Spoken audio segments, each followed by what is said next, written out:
Ix-xogħlijiet ta' twessieħ ta' triq tal-Bala li triq li tagħti minn Naxxari sa San Ġwan mhux biss se jkollha t-tielet karreġġjata mingħajr permess, iżda issa żiedet ukoll ir-raba' karreġġjata skont dak żvelat mill-Gazzetta di Malta Independent.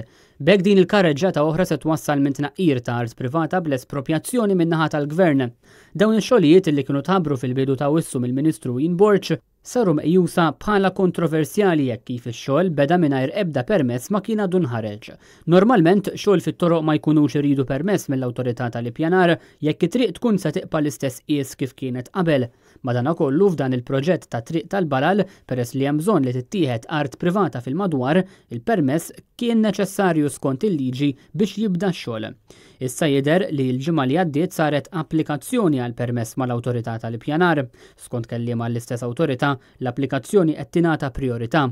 Dwar dan il-Partit Nazzjonalista kkundanna l-aġir tal-Gvern li ippjana beda u kważi lesta xogħol bżonjuż kemm hu bżonjuż fit-triq tal-Balal mingħajr ma applika għal permessi meħtieġa skont il-liġi u hija konferma ta' kemm dan il-Gvern jemmen li hu l fuq mill-liġi. Dan huwa ħażin u perikolus għal diversi raġunijiet. Fi stqarrija firmata mill-kap tal-Oppożizzjoni Idrin Delija u mill-kelliema tal-Partit Nazzjonalista Tony Bezzina, Jason Azzopardi u Marte Sportelli, il-Partit Nazzjonalista qal li dan kollu jfisser li fil-waqt li n-nies jimxu skont il-liġi kif suppost, il-Gvern minflok jagħti eżempju għażel li jaqbes l-applikar tal-permessi.